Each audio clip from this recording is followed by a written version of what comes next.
ఈ ముఖ్యమంత్రి గారు కూడా ఢిల్లీ వేదికగా టెలిఫోన్ ట్యాపింగ్ తప్పు కాదు అని చెప్పి రకరకాల, ఇది సాక్షి పత్రికలో వచ్చింది, అదేవిధంగా ఆర్టీఓలో వచ్చింది, టెలిఫోన్ ట్యాపింగ్ తప్పు కాదు, టెలిఫోన్ ట్యాపింగ్ జరుగుతూనే ఉంటుంది అని చెప్పి ఈ ముఖ్యమంత్రి గారు కూడా చాలాసార్లు చెప్పిండ్రు, ఢిల్లీ వేదికగా చెప్పిండ్రు. చాలా పత్రికల్లో కూడా ఇది ప్రచురితమైంది.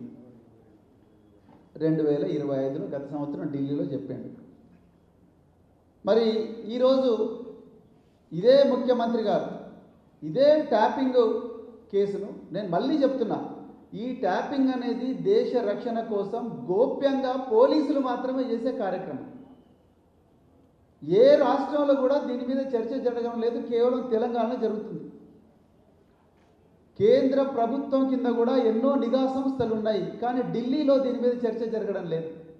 ఎందుకంటే కేంద్ర ప్రభుత్వానికి, అది ఏ పార్టీ అధికారంలో ఉన్నా కూడా దీని మీద చర్చ చేయరు. ఎందుకంటే దేశ రక్షణకు మించిన బాధ్యత ఏ ప్రభుత్వం మీద ఉండదు. కానీ 4 గోడల మధ్యలో జరగాల్సిన ఈ ట్యాపింగ్ వ్యవహారం, చట్టబద్ధంగా జరుగుతున్న ఈ ట్యాపింగ్ వ్యవహారాన్ని బజారుకి ఇచ్చిన అపఖ్యాతి ఇలా రేవంత్ రెడ్డి గారు మూట కట్టుకున్నారు.